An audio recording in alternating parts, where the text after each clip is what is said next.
Salat duha waktunya kita tahu dari waktu syuruk dimulai 15 menit setelah sunrise, itu awal duha, dan berakhir kira-kira 7 menit sebelum adzan zuhur. 7 menit sebelum adzan zuhur. Jadi kira-kira 15 menit setelah sunrise ya, kalau misalnya matahari terbit jam 5.50 berarti waktu duhanya mulai dari jam 6:05. Tinggal kapan sunrise matahari terbit tambah 15 menit, itulah waktu awal salat duha. Kemudian waktu yang terbaik hina tarmidul fisal, salatul awwabin hina tarmidul fisal. Salat duha yang terbaik adalah ketika matahari anak-anak onta kepanasan. Kira-kira jam 10:30. Kira-kira jam 10:30 salat duha terbaik. Sebelumnya sesudahnya enggak ada masalah. Antum salat duha jam 11:30 oke, karena sekarang zuhur jam 12:08. Jam 12:09. 11:30 masih oke. Antum salat duha jam 12 kurang seperempat masih boleh. Masih boleh. Yang penting tadi waktunya. Nah, salat duha minimal 2 rakaat.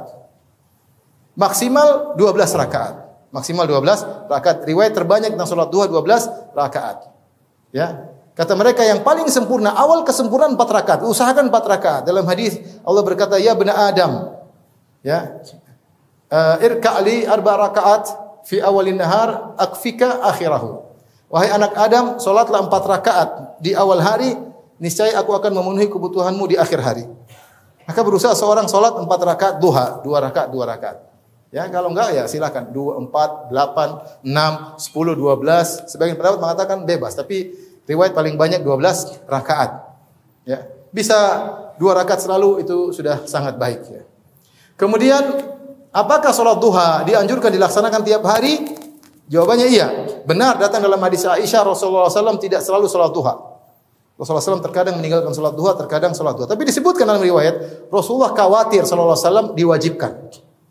Rasulullah SAW khawatir dia apa? Diwajibkan. Sama, Rasulullah SAW tidak salat tarawih kecuali 3 kali. Maksudnya salat di bulan Ramadan, salat tarawih berjamaah cuma berapa kali?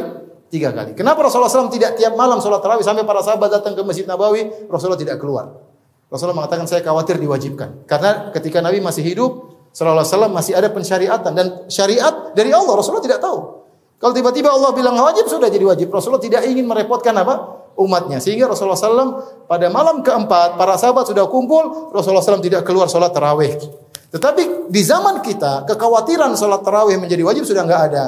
Maka kita boleh sholat tarawih tiap malam. Sebagian dipraktikkan oleh para sahabat. Sama seperti sholat duha. Sholat duha, Rasulullah sendiri tidak melaksanakan tiap hari. Karena dikhawatirkan apa? Wajib. Tapi dia menganjurkan umatnya untuk sholat duha tiap hari. Di antaranya perkataan Abu Hurairah, "Ausani khalili bi thalath." Kekasihku Rasulullah SAW mewasiatkan kepadaku 3 perkara. Di antaranya rakaat duha, al-witr qabla naum, siyamu thalathati ayyam min kulli syahr. 3 perkara, puasa 3 hari setiap bulan, witir sebelum tidur. Yang berikutnya salat duha tiap hari.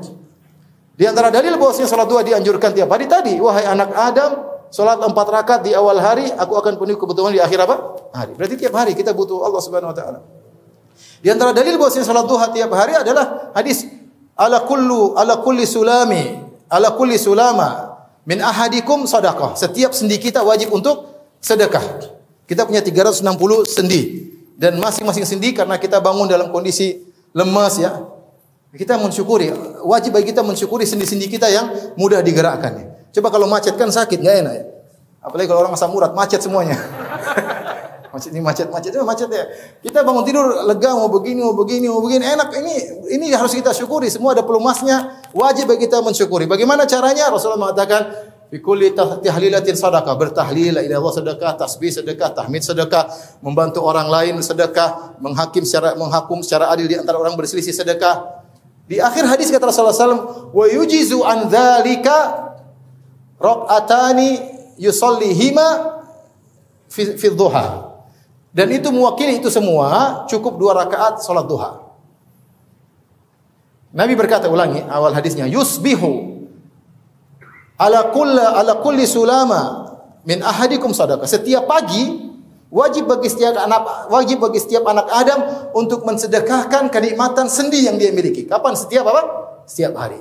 Di akhir hadis kata Nabi, dan sudah mencukupkan dengan 2 rakaat salat apa? Duha. Berarti salat duha dianjurkan tiap hari atau tidak? Dianjurkan. Sangat jelas ya. Jadi yang benar salat duha dianjurkan setiap hari. Meskipun tidak wajib. Adapun Nabi meninggalkan salat duha karena kekhawatiran bisa diwajibkan.